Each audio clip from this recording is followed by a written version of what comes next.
me cuesta un poquito todo este tema. Ya. Bienvenidos a todas y todos a este tercer encuentro del año 2022 con escritores, organizado por el grupo Sueños, de un grupo de escritores y fanáticos de la literatura del Colegio Médico. El día de hoy tenemos invitado a Alberto Fuguet, quien Marcos Medina, quien va a llevar esta sesión, lo va a presentar y va a poder hablar de él mucho mejor que yo. Yo voy a seguir admitiendo a las personas que vayan llegando. Importante que sepan que al fin les pedimos que mantengan los micrófonos silenciados. Al final de esta sesión vamos a hacer estoy tratando de ir poniendo en silencio, pero a veces no se puede. Silvana Godoy, cada persona tiene que hacerlo. hasta puede terminar. Claro, ahí, ya. Entonces, importante decirles que al final de este capítulo, de este conversatorio, vamos a hacer un sorteo de los participantes de este encuentro, de un libro de Alberto Fuguet. Entonces, para que puedan anotarme en el chat, lo más ordenado que nos ha funcionado, bien artesanal, pero es lo más efectivo que nos ha funcionado, es que pueda cada uno de los integrantes que están acá anotar su nombre y su mail en el chat grupal, y con eso vamos a hacer un sorteo al final, ¿ya? Los que ya han participado y ya han ganado libros, les pedimos que le den la oportunidad a otros, porque hay algunos que se han ido repitiendo ya, entonces para que esos, esta vez le demos la oportunidad a otros para que puedan ganarse el sorteo del libro, claro, porque hay varios que son fanáticos, entonces se han conectado a todas las sesiones y eso. Así que eso, le doy el paso a Marco y a Alberto para comenzar con este conversatorio. Bueno, muchas gracias a todos los asistentes y especialmente a Alberto Fuguet por haber aceptado la invitación a este conversatorio. Bienvenido, Alberto, gracias por estar aquí con nosotros. No, gracias por invitarme, me dio curiosidad. Un poco de miedo, pero curiosidad también. No sientas miedo, no mordemos, no comemos nada, así que tranquilo. No, pero es como un respeto, es como estar en un mar que no conozco, y a la vez uno conoce mucho. Sí. Bueno, Alberto lo conocen todos los que están acá. Vamos a decir algunas cosas simples de su biografía. Nació en Santiago, vivió su infancia en Estados Unidos, así en California, y regresó a Chile alrededor de los 11, 12 años. Estudió en el Colegio San Gabriel y cursó un año de Sociología en la Universidad de Chile y luego se cambió internamente a Periodismo, donde se graduó. Es escritor de múltiples géneros: cuento, novela, ficción, no ficción, crónica, ensayo, de todo. Además, es cineasta y actualmente académico de la Facultad de Comunicación y Letras de la Universidad Diego Portales. Entre sus obras literarias más destacadas hay que mencionar las primeras novelas: Mala Onda, Por favor rebobinar, Tinta Roja, un par de volúmenes de cuentos con los que partió escribiendo, sobre dosis y corto, que después los juntó en un volumen que se llama Cuentos Reunidos, que publicó hace unos 3 o 4 años atrás. Y también algunos libros de género crónica, ensayo, no ficción en el fondo: Despacho del fin del mundo y Rebasar la piscina mental, que son los últimos, muy interesantes, y vamos a tratar de hablar de esos también. Pero además de escritor, es cineasta y tiene una infinidad de películas. Vamos a destacar las primeras: Arrienda, Velódromo, Música campesina. No nos vamos a meter en muchas, pero por lo menos las más destacadas. Y en cuanto a premios, ha recibido premios en realidad por todas sus labores.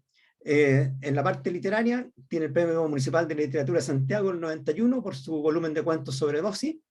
En periodismo tiene un premio de excelencia en la categoría entrevista, una entrevista al entonces ministro de Interior Rodrigo Ginspeter, el año 2010.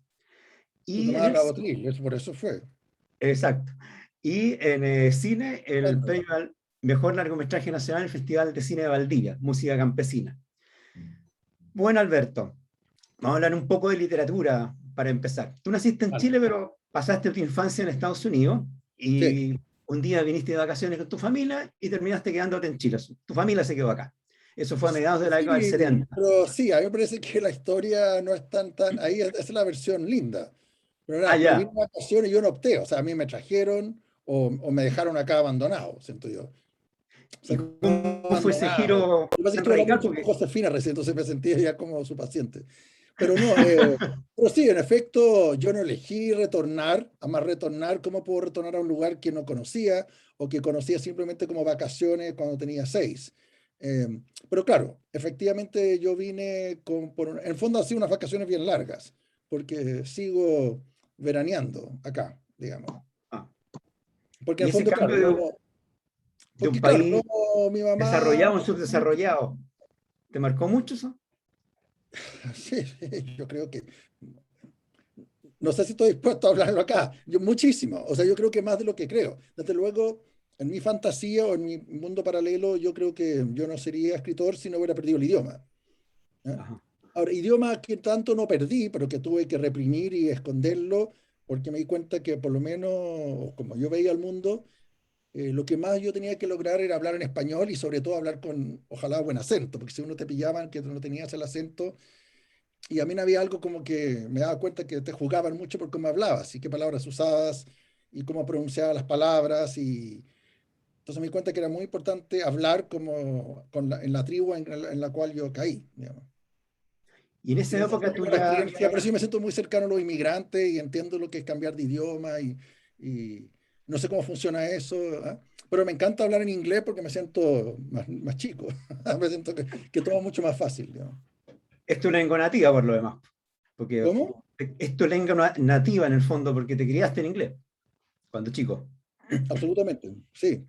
Más Oye, nativa, materna, ¿ah? Ahora, curiosamente, yo siento que ahora el español es mi idioma, ¿ah? Y me gustaría tener más lazos al inglés, pero nunca he escrito una novela en inglés y no sé si lo haré, pero me gustaría, que es algo pendiente. y en esa época en que llegaste a Chile, ¿ya pensabas en literatura? ¿Te interesaba leer, escribir o era un mundo ajeno para ti? Bueno, yo tenía 10, 11, así ¿Mm? que no leía. O sea, leíamos sí porque en el colegio se leía mucho. Yo me tocó la suerte de estar en un momento muy bueno de Estados Unidos, creo, antes de que cayera y antes que el imperio se derramara. Y yo estaba en un lugar muy progre y muy extraño y muy, no solo soleado, sino mentalmente soleado. Y nosotros elegíamos los cursos que queríamos hacer, no íbamos en uniforme, podíamos votar a qué profesores queríamos tener o no tener, o expulsar. Era una especie de democracia muy extraña, infantil, ¿eh? O juvenil. Y una cosa era competir por libro y había algo como casi de competencia capitalista que el que leía más ganaba un poco. ¿Eh? Una cosa que me llama la atención acá, que la literatura, sobre todo en los hombres, era visto como algo no era algo que los chicos hacían, digamos. Pero allá, por lo menos en el sector que me tocó a mí, en California, eran paseos semanales a la biblioteca y comprábamos libros a través de unos facsímiles, llegaban los libros en caja. Y en el fondo, claro, la persona, el chico, la chica que pedía más libros, un poco ganaba. Entonces todos queríamos, había una cosa como de envidia y de competencia y Diferencia. todos queríamos leer. Sí, a pesar de que obviamente había tele y radio y discos y todo eso. Ahora tú escribes en español, pero tu forma de escribir tiene mucho que ver con la cultura norteamericana y con la forma de escribir de muchos escritores norteamericanos, ¿verdad? ¿Por qué eso? No sé si tanto, lo que sí yo creo que Chile, en un principio cuando yo llegué a Chile me parecía que era un país muy, muy ajeno al mundo que yo venía, ¿ah? Y yo intuía que yo no iba a ser, a pesar de los chicos que, no, bueno, supongo que era chico, intuía que yo no iba a lograr cambiar al país y que probablemente esto no iba a resultar, pero poco a poco el país se fue norteamericanizando. Entonces a mí yo siempre he dicho que a lo mejor esa canción y verás cómo quieren en Chile la amigos cuando es forastero, en mi caso resultó, digamos. ¿Eh? Yo siento que el país cambió mucho más que yo. ¿Eh? Por lo tanto, yo siento que yo te diría que no. ¿Eh? A pesar de que probablemente la respuesta es sí, diría que yo escribo sobre Chile. Y Chile tiene algo de un país en progreso y un país que en su momento fue mutando. ¿Eh? Por lo tanto, yo siento que yo de verdad yo me siento latinoamericano en la tradición latinoamericana, chilena y en español, pero claro, yo escribo sobre un Chile que ya no es tan nuevo, pero que se fue acercando a mis, no sé si mis obsesiones, pero a lo que yo más o menos conocía. Hace muchos años atrás tú Deduzco que a lo manifestaste, mejor, claro, a lo mejor mi sintaxis tiene algo de inglés, no sé, ¿no? ¿Eh? puede ser. Ahora, hace años tú manifestabas tu discrepancia con el movimiento del realismo mágico, que es tan fuerte en Latinoamérica en la segunda mitad del siglo pasado. Eh, ¿Qué era lo que hacía sentir tan lejano a esa No, qué corriente buena literaria? pregunta, porque curiosamente, eh, creo que he evolucionado o cambiado de posición. O sea, ahí creo que fue importante y atroz lo que hice con Macondo, porque mucha gente se enojó y no lo tomó como chiste. Pero básicamente lo que a mí me molestaba era que por qué solo había una visión nomás sobre América Latina, que era la de García Márquez, que sin duda es un gran escritor y un tipo que creó un universo, pero yo sentía que no era un universo, sino no entendía por qué yo tenía que ser igual a él. Yo siempre había criado en un mundo diverso, por lo tanto, si uno era vaquero, uno era hawaiano, o sea, todas las historias, o todos los relatos, y todos los pasados, y todos los mundos, o todas las poéticas, eran válidas. Y de hecho ya se estaba hablando que probablemente había mucho más posibilidades y que dentro de un mismo país o de un estado, de una ciudad, habían muchas realidades fragmentadas.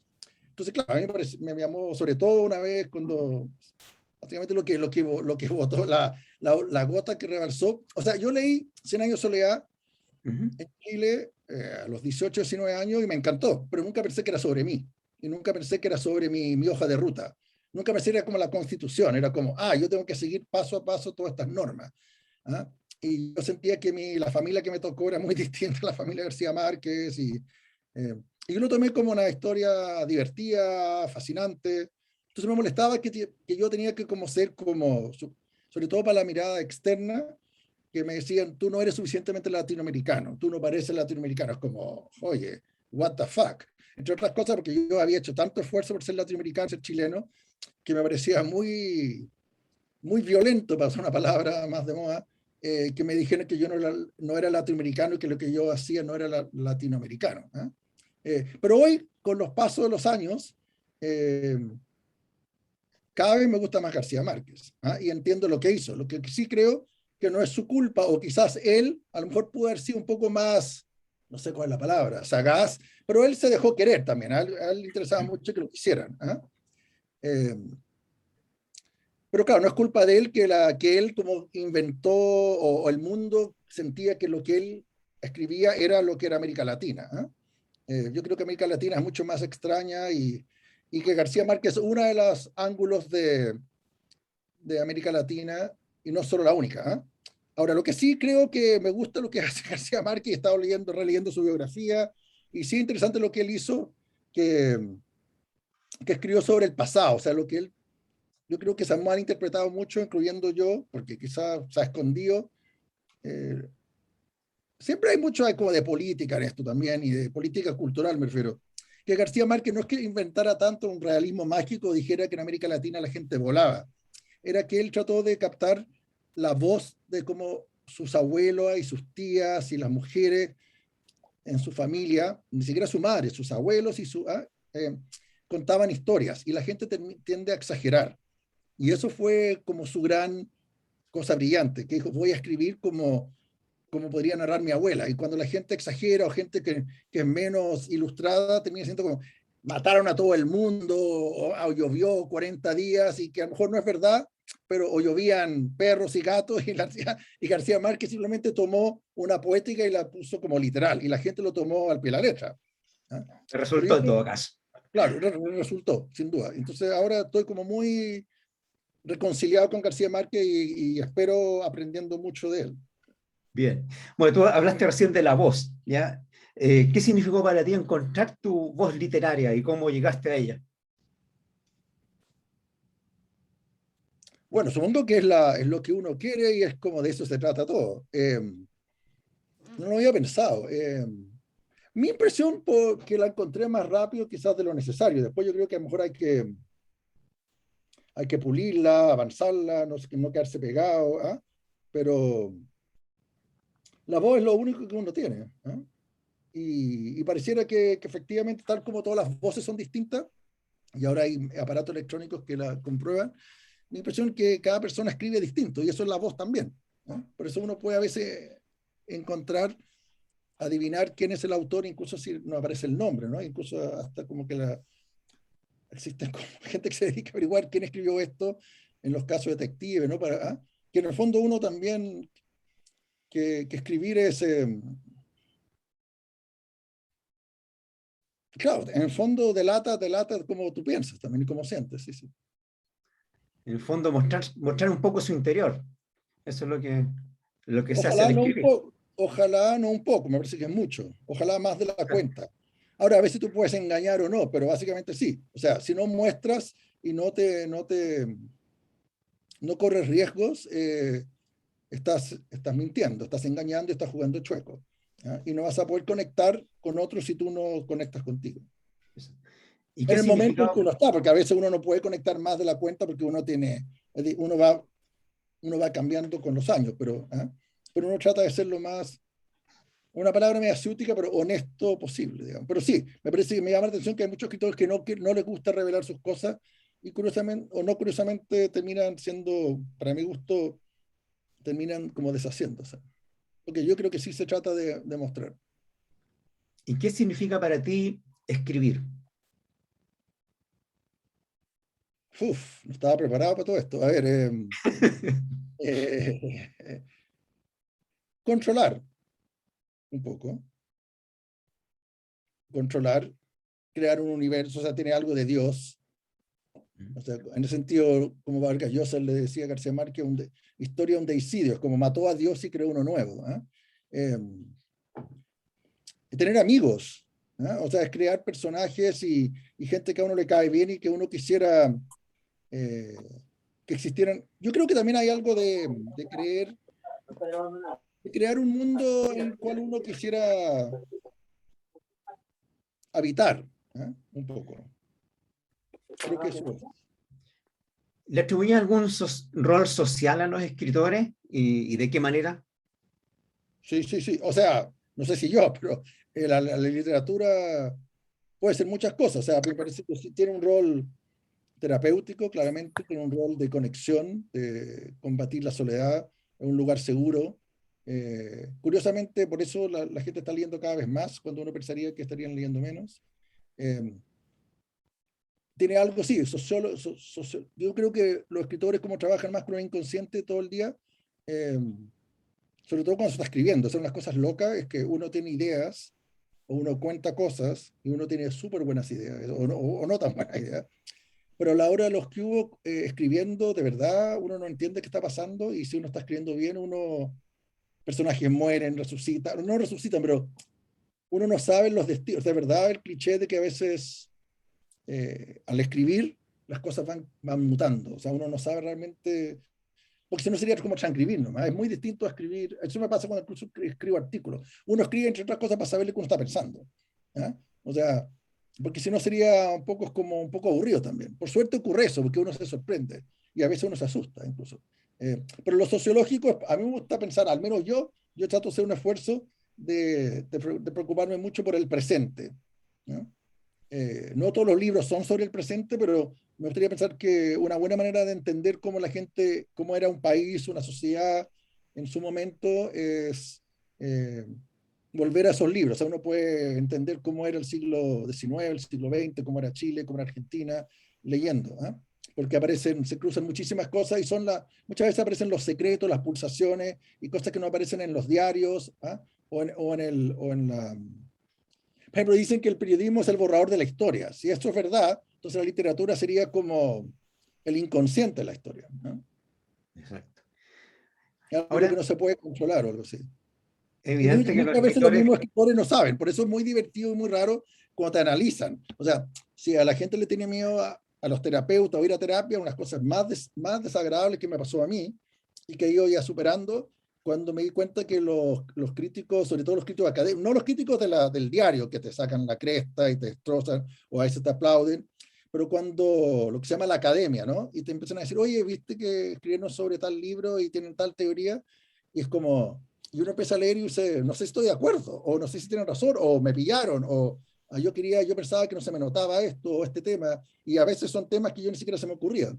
Y con el tiempo me di cuenta que también que pueden tener razón, pero quizás es una visión, y aunque sea negativo, tampoco es para tenerle miedo. O sea, ¿qué importa que digan que yo tengo problemas con el medio o con mí mismo, que yo al menos eso ya lo sé? Y también me doy cuenta que también es un acto creativo de ellos. O sea, eso lo aprendí hace como 8 años atrás. Yendo a un congreso, lo que hablábamos antes de partir, me invitaron a un congreso de críticos literarios, y me di cuenta que al final la gente que escribe sobre otros, analizando a otros, se fijan en los temas que les interesan a ellos. Entonces, al final, si alguien dice como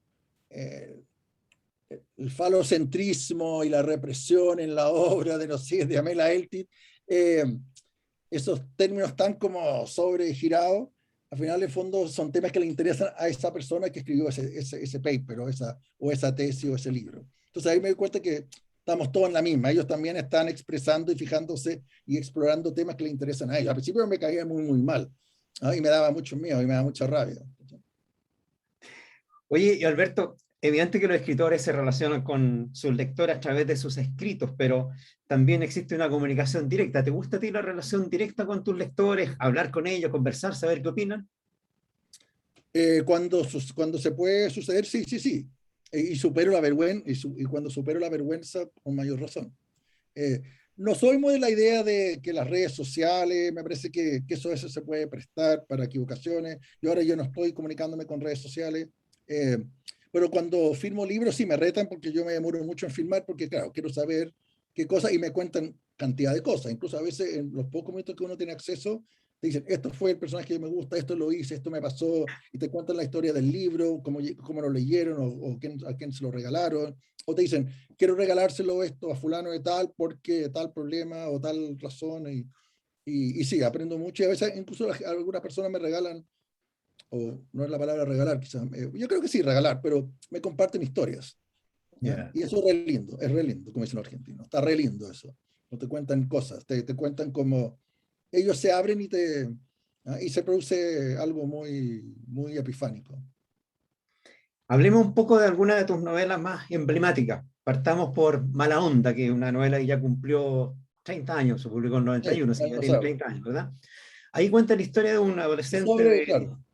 claro, de 17 años, Matías Vicuña, de la elite santiaguina, que está pasando un proceso en que no tiene motivaciones para vivir, porque en el fondo ha tenido de todo, la vida ha sido muy fácil, ya, y está buscando su identidad rodeada de una serie de excesos, alcohol, drogas, sexo, etc. Esta novela tuvo muy buen éxito de lectoría, fue muy maltratada también por alguna crítica literaria, ¿ya? ¿Tú recuerdas? Católico. Uh-huh. Pero se ha mantenido en el tiempo y sigue una novela que se vende, se reedita y sigue teniendo éxito de lectores. ¿Cuál fue tu objetivo al contar la historia de este adolescente? Bueno, ese resumen está bastante bien, pero falta algo más, creo yo, que es un contexto, y en el contexto no solo es Santiago y Chile, sino que es durante la semana en que se vota la Constitución, que ahora se ha hablado mucho de ella, que es la Constitución de 1980. Eso yo no la chunté nomás, o sea, porque nunca imaginé que la Constitución del 80 iba a ser como un tema extra, y yo en ese momento, sin duda, no tenía... no sé qué fue. Yo al principio el libro estaba ambientado en el 88 y me parecía que no correspondía. O sea, y el personaje era mal, era universitario, tenía como 23 y ocurría el 88. Y yo estaba como intuido, tenía que ver con el sí y el no, algo que en realidad se relaciona mucho con los momentos que estábamos viviendo. Entonces, primero sentía que me faltaba distancia y me parecía que el chico era quizás muy grande para que se le cayera. En el fondo, la historia es de alguien que se da cuenta, o sea, abre los ojos, despierta. Es la historia de alguien que se siente muy a gusto en su mundo, pero abre los ojos y se da cuenta que no está tan contento como pensaba. Y ahí se me ocurrió que tenía que ser anterior. Y ahí me acordé que hubo otro plebiscito, y claro, que ese fue el del 80, y me pareció que era mucho más interesante, porque ahí se tejía, era mejor, y lo que yo llamo como al huevo la serpiente. O sea, en un momento en que había menos... Yo veía, así al menos lo veía en el mundo en que Matías circulaba, como que la gente estaba feliz de lo que estaba ocurriendo. Me pareció que era mucho más divertido, y divertido con todos los sentidos de la palabra, y para mí era más divertido escribir sobre alguien que le parecía que era como se beneficiaba de la dictadura y que después se alejaba. Me parecía que ese era un viaje más intenso y doloroso que alguien que simplemente siempre esté... Para mí el gusto es muy importante engañar un poco al público y no contarle exactamente lo que quieren. Entonces, como diciendo, tú vas a ir con este pendejo, que a lo mejor tú consideras que es un estúpido, pero vamos a ir en su viaje como él va despertando, como él se va ordenando su historia. ¿ya? Y entonces Ahí yo sentí que es un libro político disfrazado de novela juvenil. Exacto. Ahora hay un elemento súper importante en esta historia también, que este joven es parte de una familia que es disfuncional. Casi todos sus amigos son parte de familias disfuncionales. Hay amistad que no es amistad en realidad, en el fondo son compañeros de carrete. ¿Sí? Entonces, una radiografía, una parte de la sociedad de la época, que a tu juicio esa radiografía sigue siendo válida en este momento. Deduzco que sí, no, yo no soy tan experto pero, en el mundo de los Gente 17, pero yo sentía que ese era el mundo que yo conocía. Por lo tanto, a mí no me parecía tan novedoso. A la gente le pareció chocante. Pero yo creo que no. Yo creo que más bien hubo una especie de escándalo del reconocimiento, darse cuenta que ese era el mundo que existía ahí. Tu segunda novela, muy famosa, que ha tenido hartas ediciones también, fue Por favor, Rebobinar, publicada en el 99, si mal no recuerdo. Bueno, 24. 94, ya. Bueno, aquí hay son Que 8 cambian a capítulos. veces editoriales y por eso cambian los nombres. Y, claro, Claro. el número, Bueno, pero aquí sí, hay era una historia en 8 capítulos, que son 8 historias en realidad, narradas por un igual número de personajes que están relacionados entre sí, que tienen como denominador común que todos son sujetos que están buscando su lugar en la vida, que han tenido alguna experiencia negativa, que han estado al filo de la despeñarse, navaja. la navaja, exacto, y eso les lleva a querer o desear rebobinar su propia vida. De ahí el título del libro, por favor, rebobinar. ¿Cómo Me gusta, aquí gracias, me gusta. aquí tú retomas el tema de personas que son parte de familias disfuncionales en busca de su destino y que pasan mil y un peripecias?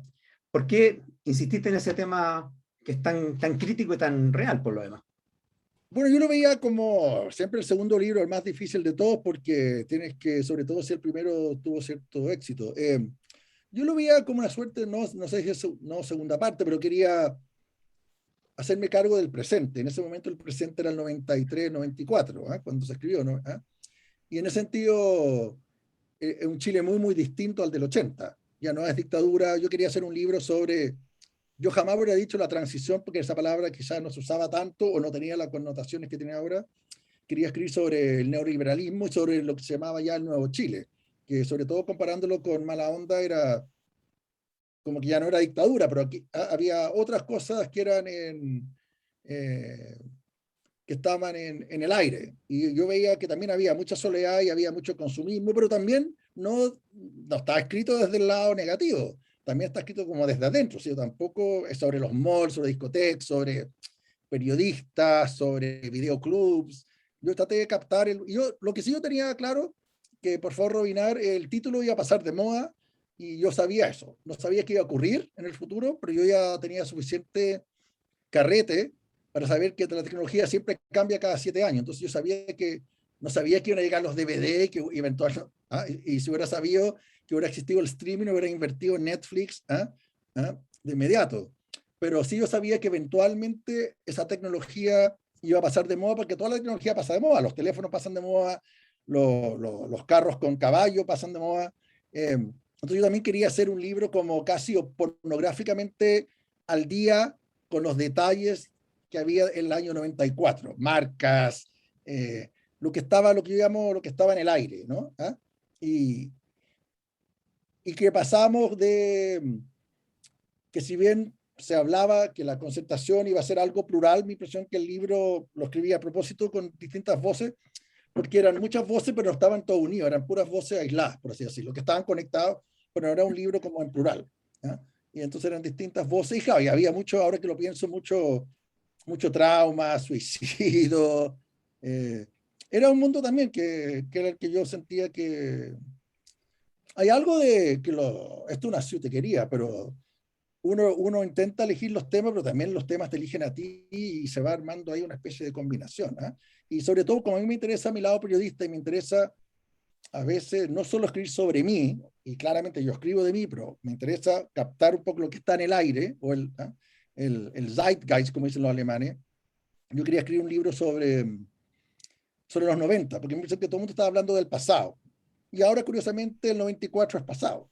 Porque la gente decía, es raro el presente, porque la gente dice, ay, el pasado tiene mucho, no hay distancia, pero yo quería hacer un libro sin distancia. Ahora, en este libro, si uno se fija, todos estos personajes tienen o son sujetos que han sido rechazados, marginados, incomprendidos, inadaptados, ¿ya? Y están enfrentados a un conflicto existencial. Entonces uno mira el libro y dice, chupaya, ¿esto es un libro acerca de la desesperanza entonces? Bueno, hay un libro que se llama La desesperanza que hay en Mostarto, de Donoso. Yo creo que, no sé, paso. Yo creo que no, porque está escrito de alguna manera. A mí me parece que es un libro divertido, pero efectivamente hay mucha desesperanza y hay mucha soledad y hay mucha locura. Pero está escrito en el fondo es sobre gente que tiene que salir adelante, ¿no? Y tiene que arreglársela, ¿eh? Eh, Uno de los personajes Ahí que es... estamos haciendo como terapia y ya me puse nervioso. No sé tanto sobre, ¿eh? Pero sí siento que todos los personajes me caen bien, los trato de entender. Obviamente, algunos tienen cosas muchísimo, yo uso mucho material mío, ¿eh? Y el material ajeno es procesado por mí, entonces es sobre lo que a mí me interesa o no, porque me pueden decir, me acuerdo que era, por ejemplo, en ese momento era la época como que la radio era muy importante, o sea, ser DJ o ser locutor de radio era muy importante. Eh, eh, pues todavía una especie de fetichismo con lo que Santiago era una ciudad moderna, ¿eh? Hoy, me parece que hoy la sensación que hay sobre Santiago post pandemia o post estallido es muy, muy distinta. Entonces, en ese sentido, el libro tiene algo como de mall, ¿eh? Si yo me imagino ese libro, claramente me imagino el blockbuster por algo se llama video, y tiene que ver con la memoria, con las películas y personajes como ese tipo. Ahora, el hecho que hayas tenido aquí 8 Me acuerdo que protagonistas... una de las cosas que recuerdo de ese libro que, claro, que hay uno de los directores, me salió eso, uno de los personajes va a terapia y desconfía de él porque le parece que el terapeuta tiene pésimo gusto. Entonces uno de los temas es como que tratan de hablar como small talk y hablan de películas, como el psiquiatra trata de como engancharlo y hablando de cine, y el tipo queda escandalizado, el muchacho, el cabro, porque le parece que las películas que le gustan a su terapeuta son patéticas y no entiende por qué le gustan y son cliché, y le parece que el terapeuta es tan fascista, por así decirlo, como el resto de la gente que circula, porque se deja llevar no tiene ideas originales. O sea, él como decir, la película que ganó el Oscar o la que le gustó al Mercurio es buena. Y es como, ¿por qué no te gustó esta película? Y entonces el tipo es como es como confiar en un terapeuta que tiene gustos distintos a ti, digamos. Bueno, para los que no han leído este libro, les cuento que al final de la sesión vamos a sortear 10 ejemplos entre los asistentes justamente de esta novela, por favor, se entusiasmaron No, de leerla. hoy tendría que llamarse streaming o maratón. Claro, cambió la tecnología, obvio. Pero la historia sigue igual y las personas son parecidas, sí. Tiene validez todavía. En el año 2020 Sí. publicaste un libro que es como difícil de clasificar, Despacho del fin del mundo. Y te digo difícil de clasificar porque tiene de todo, o sea, tiene historias, relatos, cuentos, diálogos, reflexiones, citas, de un cuento hay, ¿ya? Ahí retrata lo que nos pasó, no solamente, bueno, especialmente en Chile, entre 2019 y 2020, desde el momento que nos creíamos como el oasis de América Latina, pasamos al estallido social y terminamos con la pandemia del coronavirus. ¿Qué es lo que querías mostrar con ese registro que más bien es histórico-literario? Es un registro. No sé si quería mostrar, yo quería hacerlo. O sea, el primer libro que yo sentí que estaba obligado a escribir y que necesitaba. Entre otras cosas, me acuerdo que fui al doctor, porque me infecté un diente y después estaba como, y me acuerdo que el doctor, muy buena onda, porque además un doctor que leía, un internista, y me dijo, ¿qué puedo hacer? Me dijo, escribe. Cada uno tiene que hacer lo que tiene que hacer y lo que sabe hacer. Y empecé a escribir. Y claro, y lo típico te dicen, hay que tener distancia, ¿eh? Que más o menos lo que yo tenía con Mala Onda. Yo investigué, iba a la biblioteca, yo escribí Mala Onda ambientado el 80, el 89, 90. Pero aquí era claro, yo estaba escribiendo semana a semana y al principio algunas de las cosas empecé a escribir en la tercera. Me di cuenta que nadie realmente me revisó, o sea, no me revisaban los textos y yo empecé a escribir ficción también, que también era como una especie de... Yo me reía porque decía, ¿por qué me publican esto? Digamos, ¿no? Porque yo estaba inventando cosas y me parecía que también se podía ver el estallido y después la pandemia, sobre todo, como una historia y como una puesta en escena, como una película, como una locura. y tratar de no racionalizar y no sacar teorías, y lo que traté de hacer, yo creo que es un libro que no ha sido muy entendido todavía, pero es un libro que es el único libro que yo he hecho para el futuro. O sea, me gustaría que ese libro conversemos en 20 años más, ¿eh?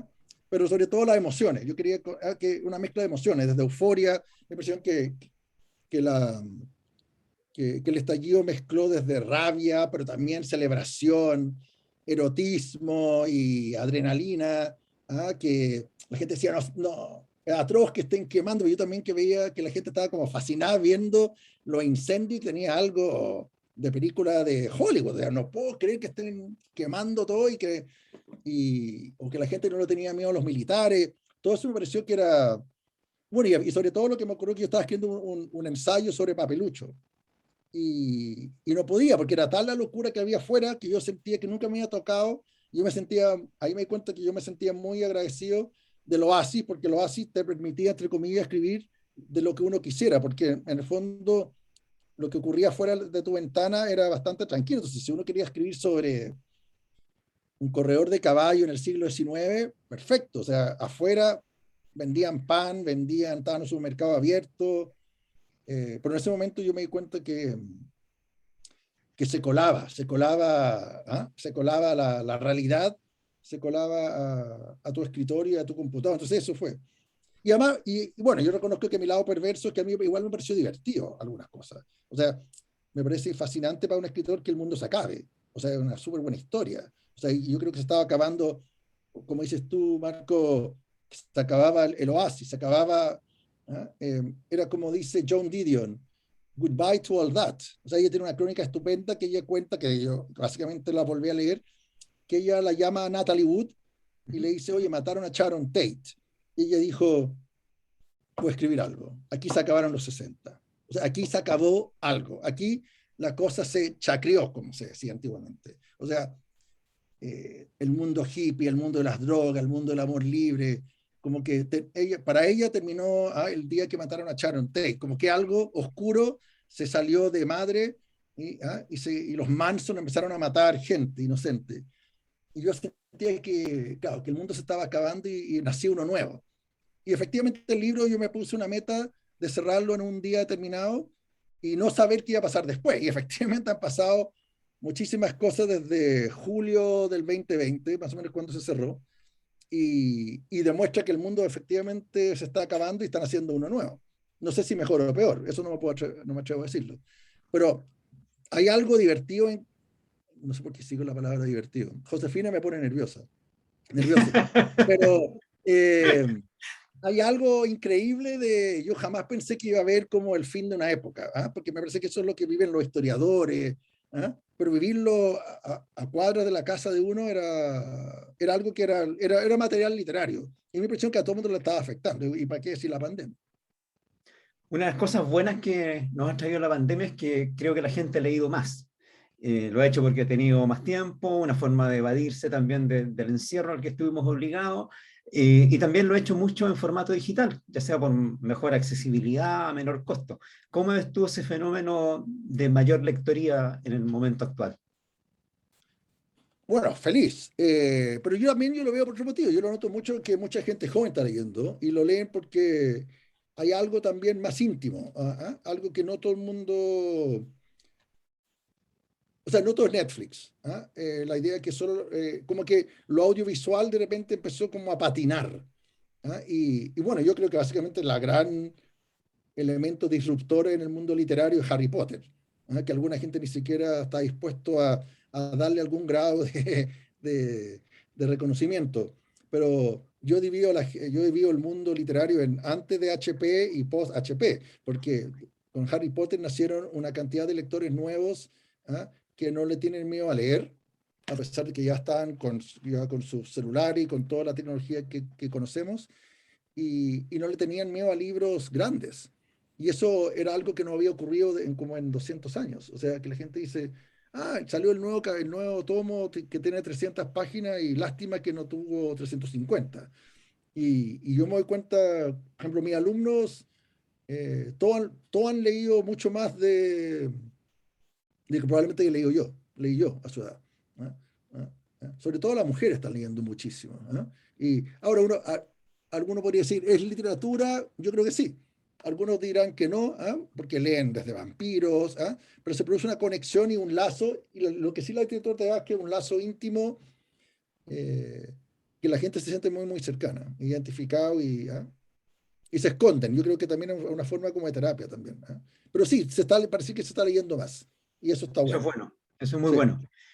Tu último libro se llama Realzar la piscina mental. Este es una recopilación de artículos y notas que escribiste en distintos medios en los últimos 25 años más o menos. Hay algunas cosas nuevas, pero más que nada una recopilación de lo que tú has escrito sobre algunos de tus autores favoritos. De todos esos autores que recorren este libro, la mayor parte de habla inglesa, algunos obviamente latinos también o hispanohablantes, ¿cuál de esos tú te has nutrido preferentemente para escribir? ¿O han tenido alguna influencia en tu literatura? Bueno, yo creo que uno es los libros que uno ha leído y también uno es los libros que no ha leído. O sea, también es tan importante lo que uno no sabe como lo que sabe. O sea, yo siempre digo, agradezco que me gustaba más, no sé, hay gente que lo obligan a leer a Borges y después sienten que están obligados a imitarlo. Yo efectivamente leí mucho en inglés, pero yo creo que, bueno, yo podría tener muchísimos libros más y probablemente voy a hacer más y tengo otros que son los libros que llaman como son de groupie o de fan. Yo creo que uno tiene que ser, es muy peligroso creer que el único escritor bueno en el mundo es uno. Y eso sucede con mucha gente. Y en el fondo mi impresión es que uno tiene que ser fan, ante todo. O sea, una manera de mantenerse los jugos creativos es ser fan, enfrentarse a los libros como otra gente se enfrenta a las bandas de rock. Y decir como, no puedo creer, ahí llegó un nuevo libro de este hueón, este tipo, esta mina. Y también parte de la labor de uno también como escritor, creo yo, es promocionar a los escritores que te gustan, porque también eso hace política. Es como, yo quiero que mi gente gane. Dejen de leer a estos, lean a estos. Estos son los que yo creo que valen la pena. Ahora, aquí en este libro Piscina no aparece, porque he escrito de él en otras partes, pero para mí, a mí mi favorito, creo yo, el que más le debo mucho, es difícil elegir, ¿no? Pero es Manuel Puig. Entre otras cosas porque el argentino, entre otras cosas porque es muy pop, entendió lo que era pop, y sobre todo porque a mí me enseñó que el oral podía, o sea, que el oral, las voces, podía ser literatura, y que uno podía ser latinoamericano siendo pop. O sea, o sea, que él haya titulado un libro llamado La traición de Rita Hayworth, digamos, no lo hacía un agente imperialista, al revés, es como el cine, el radioteatro en esa época, las revistas de moda, influían el cotidiano. Y entonces yo siento que lo que yo he hecho yo es como copiar un poco a Puig, pero ponerlo al día. Obviamente hoy nadie sabe quién es Rita Hayworth, pero eso sucede con cualquier grupo musical, y los nuevos artistas de cine, los nuevos ídolos, los nuevos TikTok. O sea, el pop siempre se vuelve también latinoamericano y local, chileno, o incluso de tal barrio o de tal región, porque el pop te permite procesarlo con tu propia memoria y tu propio sentimiento. Entonces se vuelve, no es algo solo como del extranjero. O sea, y en Argentina, en el fondo, es un país que se construyó con elementos extranjeros, y yo creo que acá también. O sea, para mí, Manuel Puig a mí me encanta. Desgraciadamente no se lee tanto como debería leerse, pero el beso de Mujer Araña es el que más se lee. Ahora me gustaría que habláramos de cine, pero yo sé que tú preparaste algo que de lo que nos quieres hablar, así que no sé si hablamos de eso No estoy o preparado, hablamos de pero cine. no sé si vamos a conversar o cuánto tiempo tenemos, pero Todo el tiempo que tú quieras. cuando me invitaron, obviamente lo primero es pensar, es como, claro, ¿qué tengo que ver yo? ¿Por qué me están invitando? ¿Y qué tengo que yo con? Obviamente uno depende de los médicos y uno se asusta o uno pide hora. Y, pero claro, unas cosas yo me he dado cuenta que mi impresión es que tenemos más cosas en común. Y unas cosas que capaz que tengamos mucho más en común con otras profesiones, incluso con la profesión que uno pensaría que es la más cercana y donde hay mucho escritor y mucho periodista, es la escuela, es la carrera de Derecho, ¿no? La gente que es abogado. Y ahora que, por ejemplo, la Constitución, yo parto de la idea también que una Constitución es una historia, es un texto, es una narración, es una fábula, es un deseo. algunos pueden decir que es una novela, hasta puede ser una novela de ciencia ficción, ¿no? ¿Ah? Por ejemplo, unas cosas que el otro día estábamos conversando y que yo lo tengo clarísimo, a lo mejor puedo estar muy equivocado, por ejemplo, y me llama la atención que no se habla de esto en la tele o en los debates. Que a mí me encantaría que, o sea, yo igual me gustaría no ir porque después me van a funar y no quiero ir a la tele a hablar sobre la Constitución, pero cuando hablan, pues tú que la Constitución del 80 es la Constitución de Pinochet, sí, puede ser, o sí, pero a mí me parece mucho más interesante es quién la hizo, quién la escribió, y es mucho más interesante dándose cuenta que la que escribió es Jaime Guzmán, y la gente, y la gente que lo rodea es bastante cercana a él, y yo estaba averiguando entre ellos la famosa, o ¿cómo se dice? Infame, ¿no? Infame, parece infame, pero célebre rectora de la Universidad Agraria Mistral, Alicia Romo. Entonces, básicamente eligieron, si uno dice que los convencionales ahora son una tropa de personajes como de un circo, los que escribieron la Constitución del 80 son personajes sacados de una novela de terror. ¿Ah? Y básicamente creo que la Constitución en ese sentido está muy bien hecha, el 80, porque sí es capaz de captar que su verdadero tema era la represión, era reprimir, era no dejar que nadie más, que no hubiera otra visión de mundo. ¿Ah? Y todo está hecho para que nada pueda tocarla. Y en ese sentido es muy Jaime Guzmán. O sea, me parece que es como muy de lo que llamo incluso como la poética del closet, el del miedo, y eso me parece que nadie lo ha tocado. Y me parece que obviamente la actual pareciera que fuera lo contrario, es quizás demasiado expansiva y es demasiado libre, y eso asusta a mucha gente. Eh, entonces, a lo que yo voy, que uno pensaría que los escritores están muy ligados a los abogados por las palabras, pero yo creo que no, porque las palabras legales en alguna manera son palabras que uno no entiende, que uno no usa. Entonces, en ese sentido, me parece que algunos escritores que son doctores son grandes escritores. No, no todos, no siempre, obviamente, pero me parece que mi impresión es que los doctores, incluso en emergencia, ¿no? Te hacen preguntas que son como, quieren saber cosas como, no es solo como lo obvio, ¿no? Es como, ¿cuándo te ocurrió? ¿Qué te pasó?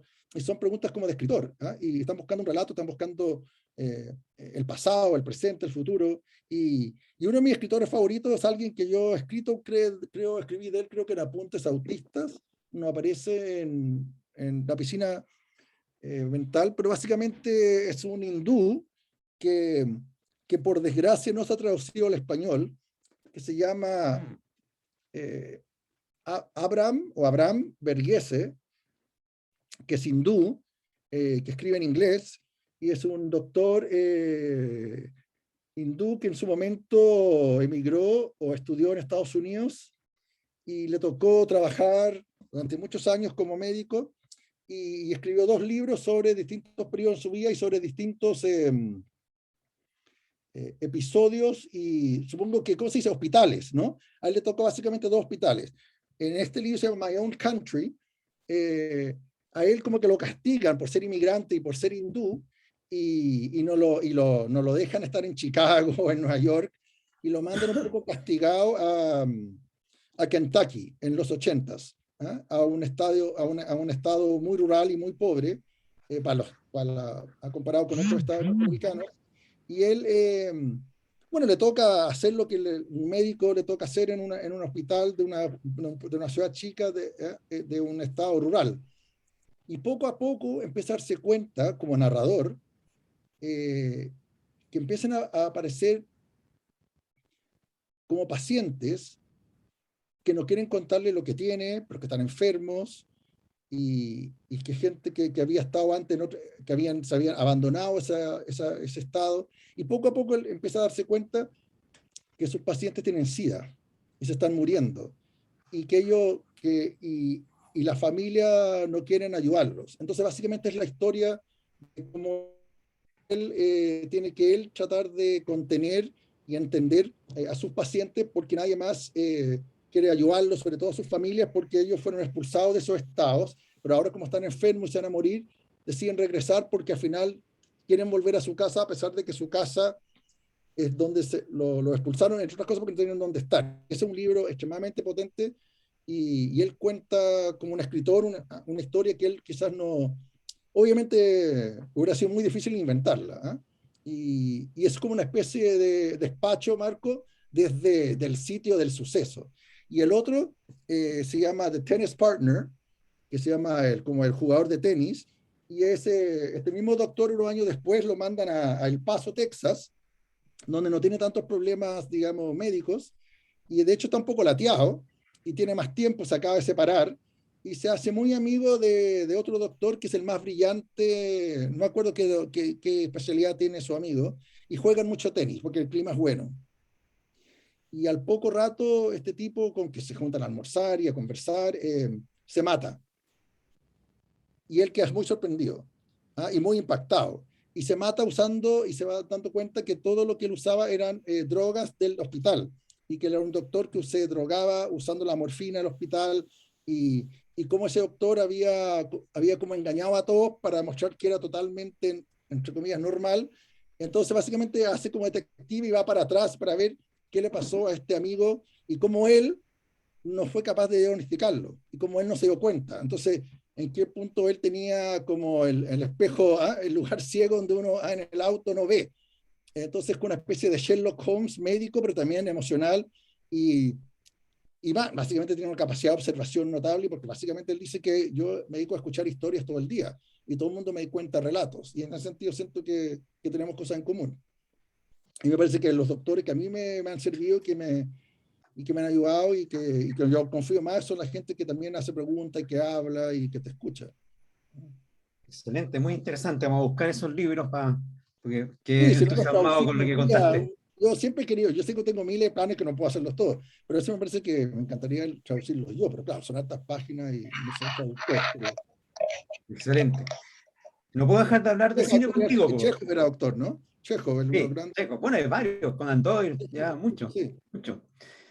Bueno, hablemos un poco de cine. Tú, aparte de tu pasión por la literatura, tienes una pasión por el cine. Y has participado en prácticamente todos los niveles, guionista, productor, director. No te has puesto delante de las cámaras nomás, lo único que creo que no has hecho, ¿ya? No. ¿Cómo nació tu Bueno, una vez me tocó acercamiento? porque llegó un actor y lo hice, pero pasó rápido. Fue un rol pequeño porque no había más que quien más lo hiciera. ¿Cómo te acercaste al cine? ¿Cómo nació esa pasión por el cine y qué relación tiene con tu condición de escritor? Bueno, yo quería, primero el cine para mí es muy importante porque me crié cerca del cine, en el barrio que vivía el cine era un trabajo de muchos de los padres de mis compañeros, trabajaban como técnicos o como en el mundo de la industria, como le decían allá. Eh, Después acá fue muy importante porque era lo único que había en inglés. O sea, la tele era en español, obviamente habían los discos, pero era el lugar donde yo iba para refugiarme y donde yo sentía que yo podía escuchar, porque como aquí no traducen las películas, no las doblan, el cine yo creo que también tuvo que ver como para poder mantener el idioma. Y ahí me volví un cinéfilo, digamos, consumado.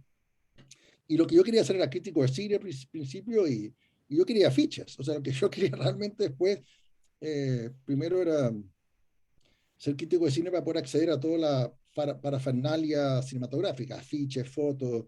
Y yo hasta el día de hoy yo siento que yo hago películas porque me gustan hacer afiches. O sea, yo digo yo que la razón que yo hago películas para poder después tener la ficha en mi casa y ojalá poder que alguien quiera tenerlo. Eh, y claro, después como era muy difícil hacer cine, no sé, en esa época, no sé, cuando yo salí del colegio, no había escuelas de cine, no había la tecnología, la idea de hacer cine era algo simplemente imposible. Era algo que solo se podía hacer, entre comillas, como en Hollywood. Entonces, decidí estudiar lo más cercano, que era periodismo, para poder algún día acercarme al cine. Eventualmente no me acerqué al cine tan rápido porque era imposible y me di cuenta que el cine contaba historias y que también se podían contar historias más baratos y con más, quizás, control escribiendo. Pero cuando tuve la oportunidad de hacerlo, sí, me lancé a la piscina. Ahora, lo raro es que ahora que puedo hacer cine, ya no me, ya me doy cuenta que puedo elegir hacer cine o libros. Yo antes quería, yo siento que soy mejor escritor una vez que empecé a hacer películas porque ya no le pedí, ahora si yo escribo libros porque quiero escribir libros, porque me doy cuenta que esa historia funciona mejor literariamente que visualmente. Pero antes yo creo que trataba de meterle mucho cine a mis libros, trataba de ser más visual. Entonces ahora me doy cuenta que son caminos distintos, muy, muy parecidos. Entonces, ahora algo raro está ocurriendo, que los libros ahora se están leyendo más que las películas, porque las películas en el cine se está acabando, el cine tal y como lo conocemos, el cine ahora es otra cosa. Exacto.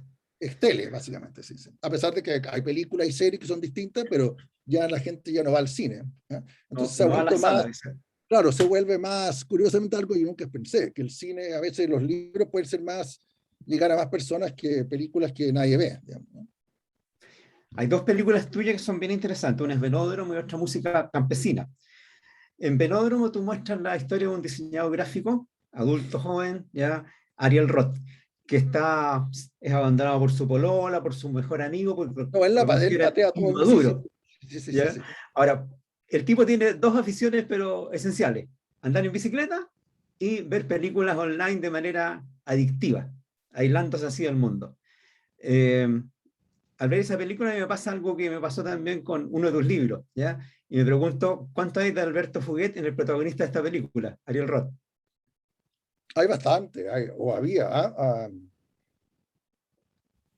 pero también sentía que había, que no solo tenían que ir conmigo, sino que había mucha gente así, o sea, sobre todo me interesaba de Ariel Roth, que era la idea de, que yo creo que ahora la película se puede entender más y ha ido agarrando público. Lo que él quiere es que no lo molesten, no quiere más, bueno, lo que dice el afiche, ¿no? Un poco, la película Velódromo es sobre alguien que no le pide tanto la vía. Entonces dice, ¿acaso eso es mucho pedir? O sea, no alguien no necesita tener un auto, le basta con una bicicleta, no se siente solo, se siente más libre y feliz solo que armando una historia tradicional.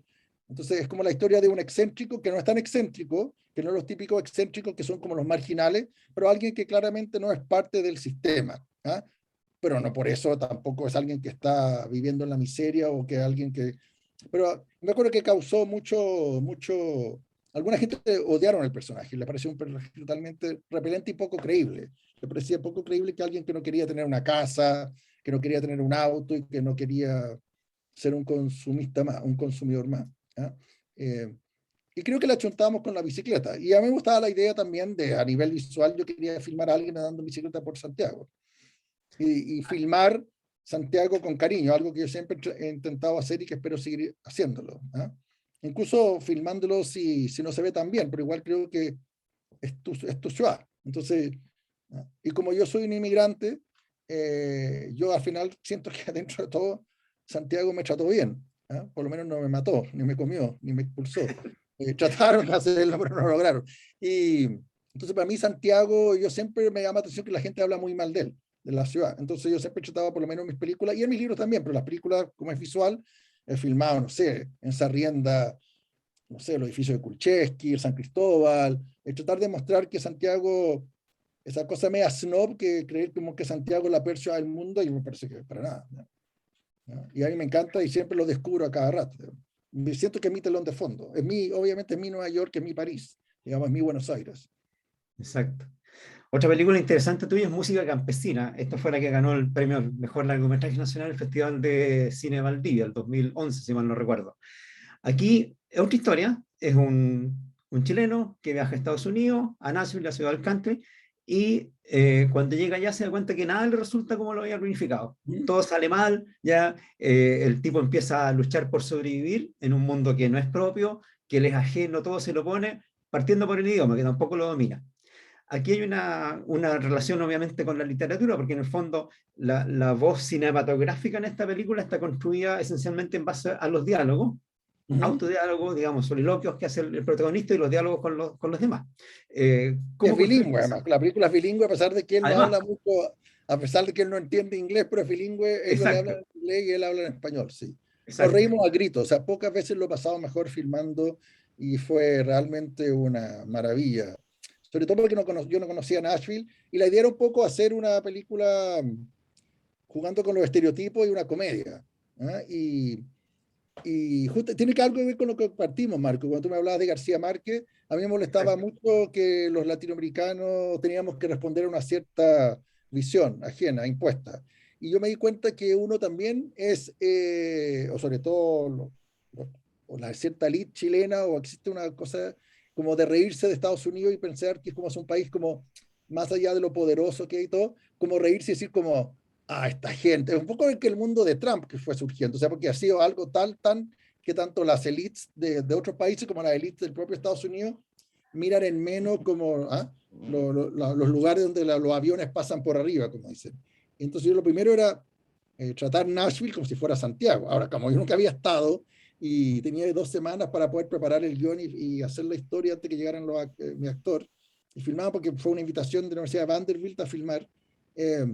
Claro, fue como una historia de amor, es como conocer esta ciudad y quererla y sobre todo tratar de no hacerla un estereotipo. Entonces empezamos a jugar con los estereotipos, entonces empezamos a pensar qué sabe el mundo o Chile de Nashville. Entonces ya, como la música country, que nadie escucha acá.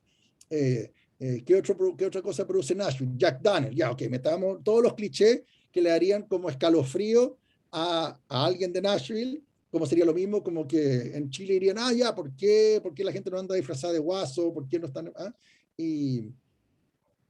Y jugar con el tema del idioma, como lo importante que es dominar el idioma porque si no, no te puedes comunicar. Hay un momento en que él, la escena más bonita de la película para mi gusto es cuando él tiene que hablar con alguien y le habla a una chica que una mesera que no entiende nada y le cuenta todos sus problemas y se emociona y ella termina sin entender nada y de hecho usamos una actriz que no sabía español y terminó agarrándole la mano y como consolándolo porque al final el ser humano igual es capaz de comunicarse incluso aunque no se entiende, ¿eh? Y le sirve como un trozo de pie y, y fue una experiencia que me llena de buena vibra, ¿eh?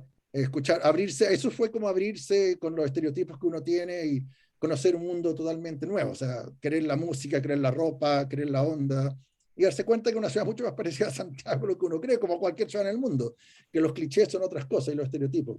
Pero sí fue una linda experiencia. Bueno, y al final el tipo termina, claro, él sube, bueno, no sé si es comentar el final, pero generalmente las películas, al menos más que la novela, las películas yo las hago conociendo el final, ¿eh? Como son más cortas y todo tiene que irse para el final. Y claro, esta película es sobre, al final, el tipo, claro, se da cuenta que la música campesina es el fondo del folclore y que él, entonces cuando él le toca tocar y se cambia de pinta y anda vestido como con botas y con estas camisas floreadas, pero al final sube y filmamos en un bar de verdad, donde la gente va los jueves, van gente de todos los estados con la posibilidad de ver si alguien los descubre, porque ahí están circulando los productores musicales, y filmamos a escondidas con las cámaras muy pequeñas, inscribimos a Pablo Cerda como si fuera como Alejandro Tazo, no le contamos a nadie, y él subió con su mal inglés, y todo el mundo imaginaba que él iba a tocar una canción en inglés, ¿eh? Original. Y claro, y ahí canta una canción folclórica local, digamos, ¿eh? Que es Campo Lindo, que es como de la Párgola de las Flores. Y ahí se arma el final, y ahí uno entiende que él ya se va a volver y que no le importa ya hablar español ni cantar, y que su campo, entre comillas, está en Chile y no allá, y es hora de regresar y cerrar y dejar de usar botas. Por eso. En el fondo, una cinta que muestra también el valor de la sobrevivencia, de la lucha contra condiciones hostiles, que en un mundo que puede ser muy poco estimulante, pero el tipo al final sigue adelante. Sí, y también es como encariñarse con Chile también, que la gente muchas veces se dan cuenta que son chilenos afuera. Exacto. Hoy, saliendo un poco de tu cine, de tu propia filmografía, este año hubo muy buenas películas postulando al Oscar, pero parece que la Academia no pensó lo mismo que lo que pensaba el público, y muchas no fueron premiadas, a pesar de que postulaban a muchas categorías. De todas esas que se presentaron este año, ¿cuál te impresionó mejor? Bueno, primero, esto es la ley de la selva, o sea, no porque alguien gana un Oscar significa que es mejor, y no porque pierde. Muchas de las películas más famosas del mundo son las que no ganaron Oscar y la gente se olvida. Tú sabes que yo antes era muy fanático, me tocó cubrir 2 entregas del Oscar, no me acuerdo quién estuvo candidato este año, así que no, ¿ah? Pero una película que sí me impactó mucho y me gustó mucho fue Érase una vez en Hollywood, ¿no? Yeah. La de Tarantino, me gustó muchísimo, me pareció que, que era una historia como de acción, pero más que nada una historia de amistad, pero básicamente era una especie de nostalgia. Es raro porque realmente uno está acostumbrado a que la nostalgia es sobre el pasado pasado, pero ya estamos acercándonos a que ya la nostalgia también es algo más cercano. Entonces ver como algo que no es tan antiguo, pero verlo como si fuera un pasado muy lejano me parece como fascinante y algo que a mí me interesa. O sea, él toma el año 69 como si fuera 1869, ¿eh? Y Claro. lo filma como si fuera 1869, pensando que va a haber mucha gente que efectivamente 1969 es 1869. Pero para él, que él tenía como, básicamente lo que él quiso hacer, me parece muy lindo. Y de hecho filma muchas de las cosas que él filma, lo filma desde como podría ver un niño chico de 7 años, ver la ciudad un poquito más abajo de la ventana del auto. Entonces filma letreros, entonces ve más para arriba que para el lado. Entonces hay una secuencia que van mostrando los letreros luminosos que habían. Y es raro como la memoria funciona, que a veces ese tipo de letreros o edificios o supermercados son lo que se te incrustan en la memoria. ¿Eh? Eh,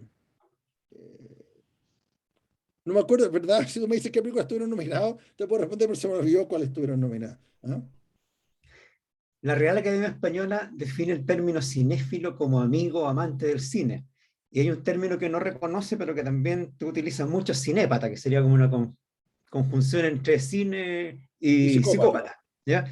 ¿Cuál de los dos términos te describe mejor a ti? Los dos, o una mezcla de los dos, o probablemente cinépata, sí, sí. Porque yo también ¿Eres creo realmente que, un... o sea, porque con la diferencia que yo creo que hay que tener empatía, yo tengo empatía, pero me parece que hay que ser un poco histérico en todo. Entonces me parece que hay algo francés en la idea de cinéfilo que es como hijo del cine. Y es como, no, el cine no me parió, me parieron, ¿ah? Yo más bien cinépata al revés. No es que el cine me hizo, yo me acerqué al cine y me acerqué al cine como tratando de comerlo todo. Y cinépata viene, es una, es una vuelta de tuerca la palabra que inventó Andrés Caicedo, que es un colombiano que yo admiro mucho, que se mató a los 25 años, que era un crítico de cine y escritor colombiano de Cali, que es lo contrario a García Márquez, a pesar de que eran como casi contemporáneos, que era un rockero que era tartamudo y que tenía una revista de cine y tenía un cineclub, y él se definía, o se autodefinía como cinéfago, o sea, como alguien que comía y comía cine. Y yo me interesé mucho en este personaje porque, entre otras cosas, yo no sabía de su existencia. Y eso me pareció muy sospechoso, porque era un escritor que yo siento que si lo hubiera leído a la edad correcta, yo a lo mejor no hubiera sido escritor o le hubiera imitado algunas cosas de él. Entonces ahí me di cuenta que cómo también funciona el canon, ¿no? Como que el canon también depende de quién está a cargo el canon, son las personas que son premiadas o son respetadas. Y Andrés Caicedo, yo tengo un libro de él que lo hice yo un poco, que me encontré que ahí yo me sentí súper privilegiado y también súper detective y súper psiquiatra y súper forense, porque accedí a todas sus cartas y yo pensé en principio hacer una biografía, pero después me di cuenta que obtuve tantas cartas, tal monto de cartas, porque él escribía todas las cartas con papel de carbón, con copias, como antiguamente. Y él le mandaba cartas como hoy la gente manda post en Instagram o en Facebook, le mandaba cartas a gente que no conocía, a críticos de cine de otros países, y le contaba todos sus problemas, porque básicamente era un chico que necesitaba hablar, y como no era capaz de hablar en vivo, además porque era tartamudo, contaba toda bueno, imagínate, si estaba a punto de matarse, ese sí, la historia, él decide ir a Hollywood a vender, en ese sentido hay algo de música campesina con la historia de Andrés Caicedo. Andrés Caicedo decide salir primera vez de Cali en su vida y va a Hollywood a vender guiones y obviamente lo agarran a patadas, no lo dejan entrar ni siquiera a mirar los estudios de cine por la reja. Y eso lo alteró mucho porque él se sentía muy admirado en Cali, pero en Hollywood era otra cosa. Y yo hice un libro llamado Mi cuerpo es una celda, y en vez de ser una biografía, más bien usé sus palabras y él cuenta su propia autobiografía, lo que es falso, porque él no la hizo, pero mi impresión es que su intención era eventualmente hacer una autobiografía, porque escribía todas estas cartas a gente que no le respondía. Era literalmente como el coronel no tiene a quien le escriba, ¿eh? Y eso es un libro del cual yo estoy extremadamente orgulloso porque fue como meterse en la voz y en la mente de otra persona y entenderlo, ¿eh? Y ver hasta qué punto tenía que ver conmigo y cómo podíamos usar esas cartas y sacar algunas veces y transformar en una especie como de diario de vida, simplemente sacando la parte de adelante que se ha querido tanto y sacando atentamente y se armaba su propia voz. Y ese tipo sí que tenía voz también.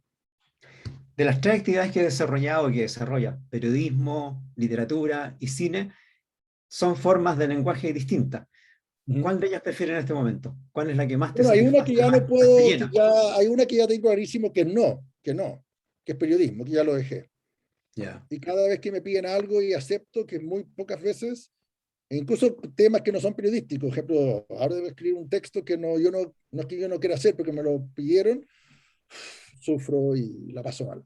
Entonces ya eso ya lo hice durante mucho tiempo, lo pasé increíble y yo creo que yo, no sé si era tan buen periodista, pero, o quizás sí era muy bueno, no tengo claro, pero que sí yo trataba yo de hacer literatura con el periodismo, que yo no sé si eso corresponde. ¿Eh? Quizás yo estaba tratando de meter la puntita, como se dice. ¿Eh? Por lo tanto, me queda literatura y cine, ¿no? Ya sacamos uno de los tres. Y yo creo que es literatura. ¿Y cuáles son tus proyectos futuros? ¿En qué estás pensando? ¿Qué estás escribiendo? ¿Qué quieres hacer?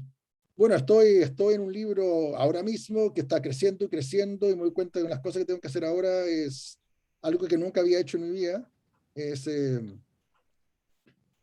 estoy escribiendo sobre el libro como si yo no fuera el autor y como si el libro estuviera listo. Estoy como haciendo una especie como de reseña porque el libro está creciendo tanto que en un momento empecé a angustiarme y tengo más páginas, parece, de lo necesario, pero también me faltan muchas páginas y es una novela, esto es off the record, pero es básicamente jugar con hasta qué punto como espejos, es como qué tiene que ver los 80 con el 2020. ¿Eh? Eh, entonces, y son dos momentos que yo viví además. ¿Eh? Entonces eso, lo he pasado muy, muy bien y muy, muy mal. Y le tengo fe. Y estoy muy contento. Y tan contento, incluso con la parte mala, que no quiero seguir escribiendo. De hecho, quiero escribir en el verano, así que no quiero, porque en invierno es más difícil escribir. Es mucho más difícil escribir. Y quiero hacer una película, pero me doy cuenta que puede ser que no va a ser tan fácil. Entonces tengo ganas de hacer algo que yo nunca he hecho, que es hacer una obra de teatro, pero no escrita por mí. Es usar, de nuevo, parecido a al tema de Caicedo, un poco como partimos hablando de García Márquez, como yo supuestamente soy enemigo de García Márquez, me llegó en mis manos un libro que no ha circulado mucho, que es una conferencia que dio García Márquez y Vargas Llosa. Y yo era muy fan de Vargas Llosa, sigo siéndolo por ahora y no me siento muy cercano a él y siento que ha envejecido mal. Y fue la única vez que ellos dos estuvieron juntos en un salón dando una charla, una conversación. Y eso se transcribió entero. Y me impresión que eso da para como algo más. ¿Eh? Y es fascinante porque García Márquez todavía no es García Márquez. Le faltan 2 semanas para hacerlo, porque esa conferencia se dio en Lima el año 67 y fue una escala donde aprovechó de ver a su amigo Vargas Llosa, y Vargas Llosa era mucho más famoso que él, y él está yendo rumbo a Buenos Aires, donde en 2 semanas más se va a presentar una novela llamada 100 años de soledad. Entonces, como las últimas 2 semanas antes de que García Márquez pierda su identidad. Y él no sabe lo que sabemos nosotros, que la cosa va a estallar. ¿Eh?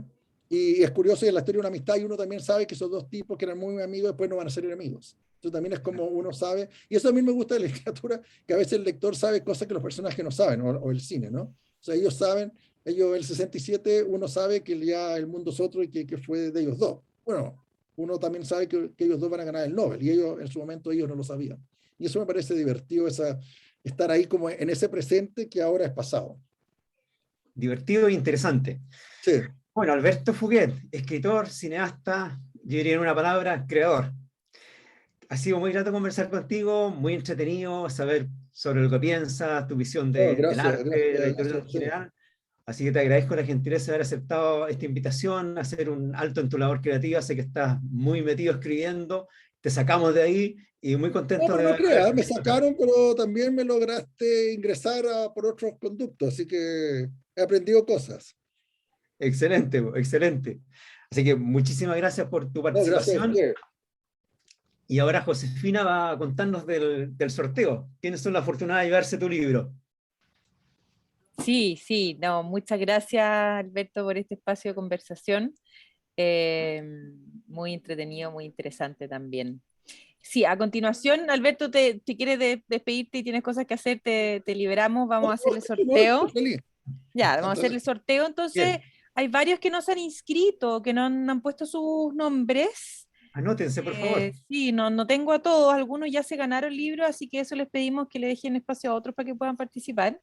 Em, Así que tienen como 2 minutos para inscribirse, por mientras les voy a compartir para que sea lo más transparente posible. Esta es una página de internet.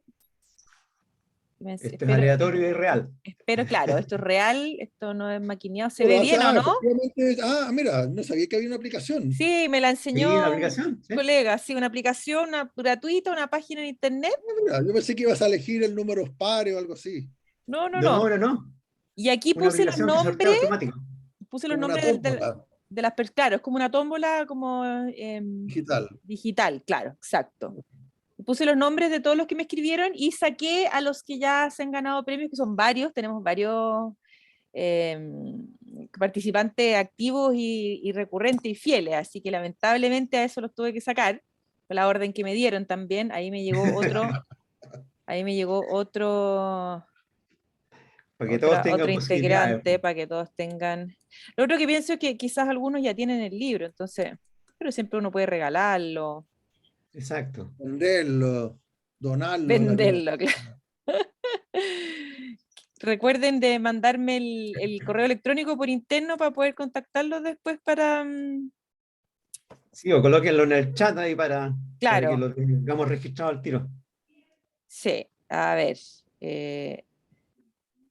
la tecnología y yo Que sale intentamos ser Irlanda. amigos, pero no siempre me funciona. Ya, con eso damos por cerrado ahí sí creo que están todos. Irlanda, parece que te falta ahí. ¿Cuál? Hay un nombre Irlanda que no está, que también El se país. anotó. Es que no me mandó su nombre. ¿Dónde está? Espérate, a ver, lo acabo de ver recién. Mm, mm. Yo aprovecho mirar los nombres, a mí me encanta mirar nombres que no conozco porque una a veces saca ideas para personajes como apellidos. Claro, Puede ser, puede llamarse Irlanda.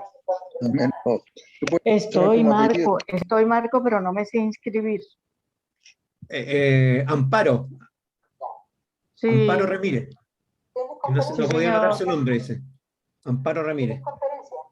que nos dejen sus Sí, datos para poder, su mail para después poder contactarlo. Ya, estamos Ramírez. entonces, estamos ahí y uno aprieta aquí. no, ya se va a acabar. Es que están haciendo el concurso. eh, los juegos de la playa que se llama bingo. Ya, entonces Solito el ahí. 6. Espérese, a Claro. ver. Ya, ahora comenzar, vamos a apretar este botón y aparece. Ay, no le puse, ay, no le puse participante, ahí están los participantes. Espérese. Tienen que elegir los Opciones. ganadores. ¿Cuántos pueden ganar? ¿Cómo es la cuestión? Lo 10. hice mal. Lo hice Algo pésimo. hiciste. No, aquí está. Ganadores, uno. Ya. No, tienen que ser más. Chuta, Claro, que tienes que poner en ganador, tienes que poner 10. 10. no lo puedo. No puedo editar. Está hackeado, tengo hackeada la página porque tengo rayado ahí. No sé si se fijan que tengo rayado Sí, sí. Oye, sí, ¿qué pasó ahí? ganadores 10, suplentes ni uno. No Ese tengo es idea. 0. 0. Cuenta regresiva. Eso, Confirmar. ahí se confirma. Ahí está. Comenzar. Tienes que poner comenzar ahora. Ahí. Ahí sí. Ahí están los ganadores. ¡Ah! ¡Qué buena! Ahí viene con confeti y todo. Claro. Bravo, felicitaciones a Divertido este juego. todos. Que por favor nos dejen su correo electrónico o lo manden al mail del Regional Santiago que está en nuestra página para que les podamos enviar de regalo el libro de Alberto. Así que eso, voy a dejar de compartir. Eso, muchas gracias. Saca la pantalla ahí. Dejar de Cristian, compartir Fernando, para Karina. despedirnos. Hoy ha Sí. sido muy entretenido, Alberto. Muy Muchas gracias entretenido. nuevamente. Esperamos contar contigo en alguna otra actividad que Gracias. organicemos. Sí. Súper, cuente conmigo. Muchas gracias por la invitación. Y felicitaciones y nada. Y suerte a ustedes también. Solamente falta Colombia, Perú. Y si quieres te invitamos a hablar en un momento también de medicina, como decías tú al principio, que para hablar de algo diferente. Si quieres hacemos una conversa de vuelta también, si te interesa. Lo tienes silenciado. La verdad. Yo estoy Perfecto. Ahí sí. Recojo el guante, como se dice. Encantado, Josefina. Ha sido un honor. Perfecto. Po. Vamos Excelente. a contactarte entonces, ¿ya? Muchas Excelente. gracias. Muchas gracias. Un Buenas gusto. noches. Estén bien. Muchas gracias. Gusto. Chao. Buenas noches, que estés muy Chao, bien. suerte.